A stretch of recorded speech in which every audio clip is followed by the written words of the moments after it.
Thank you, Jim, for that introduction and for your service to our country and for your service for advocating for Maine veterans.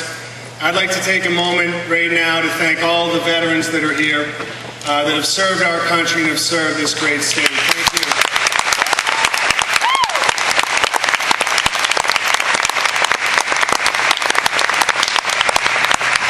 Across the country, our party is seeing unbelievable record-setting registrations, more than 3 million new Democrats. That shows you how ready this country is for change. Yeah. Yeah. 8 years of disastrous policy and priorities have made the need to get involved painfully clear. I want to tell you who I am and where I come from. Professionally, I've worked on clean energy and international law. I've been a peacekeeper in Bosnia and a combat soldier in Iraq, and I grew up in a working Maine family. I was born and raised in Sanford. And like many Mainers with French-Canadian heritage, my great-grandparents moved here from Quebec to find a better life. They had a large family. They worked as spinners in textile mills, in shoe shops, washing dishes. My Pepe was a union welder and my Meme was a dishwasher. My father, Roland, who's here today, and my Aunt Linda were just a few of the many in my family that went on to become teachers in Sanford and Biddeford and Saco and in Falmouth and to join the Maine Teachers Union. My mother's side is from Cumberland County, and her father was in one of the first waves of Marines to land on Iwo Jima, and he saw the American flag getting raised on Mount Suribachi. My mother has always been involved in community service work here in this state. My wife and I met soon before I enlisted in the Army. Paulina is a first-generation American. She's from Colombia. We come from different backgrounds, but we share the same values. She's been my rock and my support through deployments in Bosnia and Iraq. We live in Portland now and raise 3 wonderful daughters. My family's values have always been about working hard, studying hard, serving the community and our country, and although we've never had much, we've always tried to give back to those that have less. And on those shoulders, I was able to get an education, work my way through Maine schools, serve in the Maine Army National Guard, and be fortunate enough to get a job working on energy law in Portland. But as every one of you know, that story of America's possibilities is slipping away from working families in towns like Sanford and Biddeford and Gardner and Westbrook and South Portland and here in Augusta and all across this state. I recently met an older couple that they worked all their lives, and they told me of last winter sitting down in their kitchen with all their bills, their oil heating bills, their electric bills, their medical bills, and they would break down in tears because they couldn't afford it. That's not right. Proud communities throughout Maine, like the one that I grew up in, that used to have jobs with basic benefits for people who worked hard and played by the rules, now have closed businesses and distressed neighborhoods. The Bush administration has done nothing to deal with energy costs, nothing to make health care more affordable, and nothing to support trade and education policies that help people get and keep a good job. And while he ignored the economy, George Bush has also led us into a long and reckless war that is costing us trillions of dollars. And to this day, there's no sign of a responsible exit strategy. And this is an issue that is deeply personal to me, because I served alongside 500 other Mainers from the 133rd Engineer Battalion for a year in Iraq. I treated people who died there. I had friends that were killed there, and I missed the birth of my daughter when I was there. And I was in the Chow Hall in Mosul on December 21st, 2004, when a suicide bomber walked into the Chow Hall, blew himself up, and killed or wounded 100 U.S. soldiers because the Bush administration placed priorities on no-bid contracts over the safety of U.S. troops. I'm running for Congress to change that. That day in Mosul played a big role in my decision to run for Congress. I believe my experience on the ground in Iraq and in Bosnia will give me a unique perspective in Congress.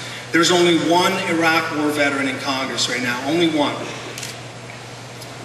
And there are very few people that really know what the cost the soldiers are, and more importantly, their families that are left behind here are facing every day. And also,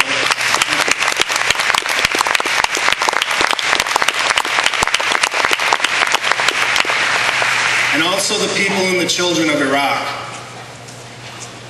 I will be a leader in Congress to adopt an exit plan that brings our troops home as safely and as quickly as possible, because we must leave Iraq as soon as possible, but we must do so responsibly in a way that soldiers do not have to go back there. They do not need to leave their families again, and we can start investing in our own economy here in Maine.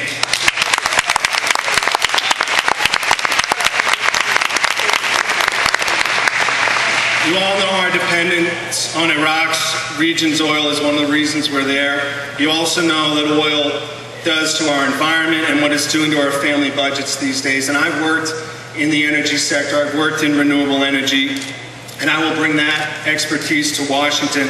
I'll help provide short-term relief for struggling Maine families like the one I talked about that are struggling to get by every winter. But more importantly, for the long term, for our children, I will be a leader in ending our dependence on foreign oil, and thank God we're from Maine, because we have an abundance of natural resources in wind, in offshore wind, in solar, in tidal, and in biomass. And the green collar economy is on the way, and I will make sure that Maine is a leader in that.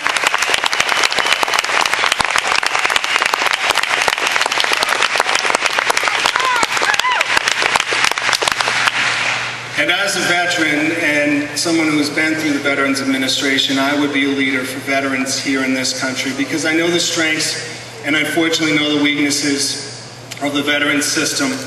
And I will work every day with Congressman Michoud so that we can honor our commitments to our veterans and fully fund veterans' health care.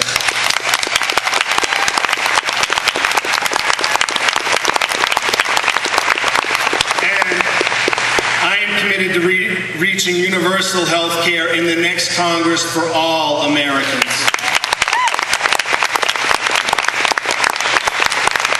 We have been struggling since the Truman administration to give Americans a health care system that we can afford, and instead we've seen the number of uninsured grow to nearly 50 million. But I am excited that our two Democratic candidates for president both have put forward bold plans to cover everyone and begin lowering costs immediately. And as your congressman, I would proudly join them and Senator Tom Allen, so that for the first time in our nation's history, every American has health care.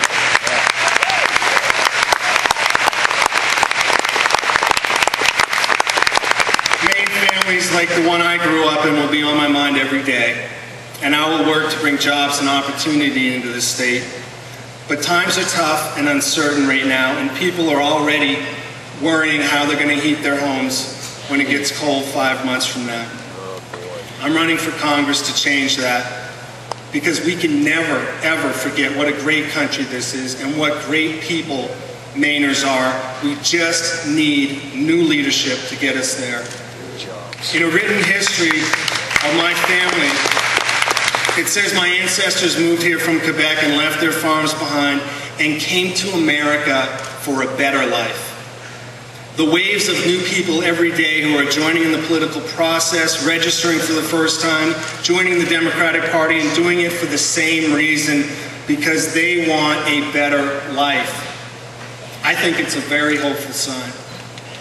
I said to the audience the day that I announced, which was a little bit of a smaller audience than we have here today, that I said, if you think it's time we stop talking about our problems and start working together to get something done, then I ask for your support. And I'm asking for your support today, because that is the heart of my campaign. I love this state, and I want to serve. And I will work honestly and hard every day on your behalf. So I ask for your vote on June 10th. I ask for your support. Thank you, and God bless you.